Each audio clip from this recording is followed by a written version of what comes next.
Hi friends, welcome to work shop. Friends, இப்போ நம்ம பார்த்துட்டு இருக்கிறது வந்து ஒரு டீப் ஃப்ரீசருக்கு வந்து நமக்கு உள்ளே வந்து எலி ஃபுல்லாக கடிச்சிட்டுச்சு. ஆனால் அந்த அலுமினியம் பேப்பர் வரைக்கும் நல்லாயிருக்கு. உள்ளே போகிற பைப் எந்த ஒரு டேமேஜும் ஆகலை. நமக்கு வந்து கூலிங் வந்து பக்காவாக வருது. ஜஸ்ட்டு அந்த இடத்துல பெரிய ஹோல் வந்து நமக்கு போட்டிருக்குது. ஸோ நம்ம அதை வந்து க்ளோஸ் பண்ணிவிட்டு கீழே வந்து நம்ம இதுக்கு மேலே அந்த இடத்துல வந்து ஒரு வேளை எலியோ இல்லை எப்படியும் டேமேஜ் ஆகக்கூடாதுன்றதுக்காக நம்ம அதுக்கு மேலே வந்து ஒரு ஷீட்டு வந்து நம்ம வந்து ஃபிட் பண்ணுறோம். அந்த ஷீட் வந்து இதுக்கு மேலே நமக்கு அந்த இடத்துல ஒரு வேளை துருப்பிடிக்காமல் இருக்கிறதுக்கோ இல்லை எலி போகாமல் இருக்கிறதுக்கு நமக்கு வந்து யூஸ்ஃபுல்லாக இருக்கும். ஆல்ரெடி இருந்திருக்கும் ஒரு ரேக்கு, அது வந்து ரொம்ப நைஸானதுனால, அதாவது துருப்பிடிச்சு அந்த இடத்துல சின்னதாக வந்து ஹோல் இருந்திருக்கும், எலி நல்லா ஓட்டப்பட்டு உள்ளே போயிட்டுருக்குது. ஸோ அந்த இதை நம்ம வந்து ஃபஸ்ட்டு அந்த கேப் ஃபில் பண்ணுறதுக்காக நம்ம வந்து பஃப் வைக்கிறோம்.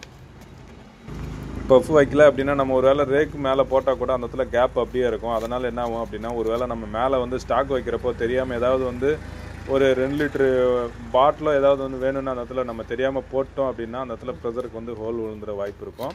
ஸோ நம்ம இந்த மாதிரி வந்து அதை டைட்டாக நம்ம வந்து ஃபில் பண்ணிட்டோம் அப்படின்னா மேலே ஒரு வேளை ஸ்டாக்கு வெயிட்டாக அதை வச்சா கூட நமக்கு வந்து ஹோல் விழாது. ஸோ இது மேலெல்லாம் ஃபுல்லாக வச்சு முடிச்சுட்டு அதுக்கு மேலே வந்து நம்ம வந்து ஷீட்டு வைக்கிறோம். அதாவது அந்த ஷீட்டு கூட நமக்கு வந்து ஒரு நல்ல ஒரு டீப் ஃப்ரீசருக்கு நம்ம பாக்ஸ் வந்து ஸ்க்ராப்புக்கு நம்ம உடைச்சப்போ அதில் வந்து ஷீட்டு நல்லா திக்னஸான ஷீட்டு தான் இது. இதை வச்சு நம்ம வந்து மேலே வந்து ஃபிட் பண்ண போகிறோம். ஃபஸ்ட்டு வந்து சைடு நமக்கு அந்த 2 வீலுக்கிட்டையும் நம்ம வந்து ஸ்கொயராக வந்து கட் பண்ணிட்டோம் அப்படின்னா அந்த இடத்துல வந்து ஃப்ரீ ஆகிடும். மீதி இருக்கிற 4 மூலையும் வந்து நம்ம வந்து சைடு வந்து நீட்டாக தட்டிட்டு நம்ம ஸ்க்ரூ போட்டுடுறோம். ஸ்க்ரூ போட்டோம் அப்படின்னா நல்லா பர்ஃபெக்டாக வந்து ஃபிட் ஆகிடும். நம்ம ஒரு பக்கம் வந்து 2 வீலுமே இல்லை, ஒரு வேளை வீல் ஃபிட் பண்ணுறதா இருந்தாலும் வீல் ஃபிட் பண்ணிக்கலாம். இல்லை அப்படியே இருந்தால் போதும், இந்த வீலுக்கு ஈக்குவலாக நம்ம வந்து ஒரு ரீஃபர் அந்த மாதிரி ஏதாவது கட்டை வச்சு நம்ம யூஸ் பண்ணிக்கலாம், ஈக்குவலாக இருக்கும் அப்படின்னா கூட நம்ம யூஸ் பண்ணிக்கலாம். ஆனால் நம்ம வீல் வைக்கலை, ஜஸ்ட்டு நம்ம வந்து அது தெரியாத மறைக்கிறோம். ஒன்று உள்ளே இருக்கிற அந்த ஹோலுக்கு மேலே இதுக்கு மேலே நமக்கு வந்து அந்த அலுமினியம் பேப்பர் டேமேஜ் ஆகாமல் இருக்கிறதுக்காக மட்டும்தான் நம்ம ரெடி பண்ண போகிறோம்.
இல்லைப்பா,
கிட்டத்தட்ட 3 சைடும் நம்ம வந்து போட்டாச்சு. இருக்கிறது லாஸ்ட் ஒரே ஒரு சைடு மட்டும் நம்ம அந்த ஸ்க்ரூன்றது நம்ம போட்டோம் அப்படின்னா பர்ஃபெக்ட் ஆயிரும். நம்ம ஃப்ரிட்ஜு வந்து நம்ம தலைகீழ போட்டிருக்கிறோம்.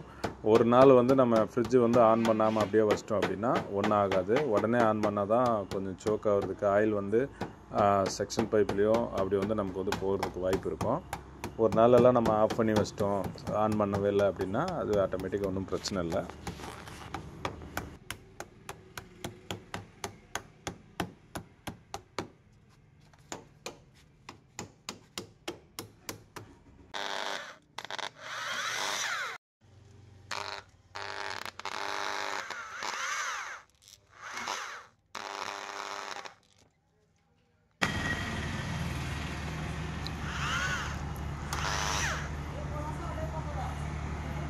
ஒரு பர்ஃபெக்டான நமக்கு வந்து ஒரு நல்ல ஒரு ஃபினிஷிங் கிடச்சிருச்சு.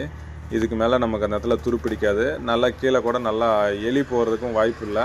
மேலேருந்து நமக்கு டேமேஜ் ஆகவும் வாய்ப்பு இல்லை. நல்லா பாக்ஸ் வந்து நீட்டாக வந்து நம்ம ரெடி பண்ணியாச்சு. அதாவது நம்ம வந்து இது பர்ஃபெக்டாக வேணால் கீழே வீலெல்லாம் செட் பண்ணால் இன்னும் நல்லாயிருக்கும். ஆனால் அந்த அளவுக்கு வந்து நமக்கு ஆர்டர் வரல. ஜஸ்ட்டு அதை க்ளோஸ் பண்ணி கொடுங்கன்னு மட்டும்தான் வந்தது. ஸோ பாக்ஸ் நீட்டாக ரெடி ஆயிடுச்சு. இந்த வீடியோ பிடிச்சா லைக் பண்ணுங்கள். மறக்காமல் நம்ம சேனலை வந்து சப்ஸ்கிரைப் பண்ணுங்கள் ஃப்ரெண்ட்ஸ்.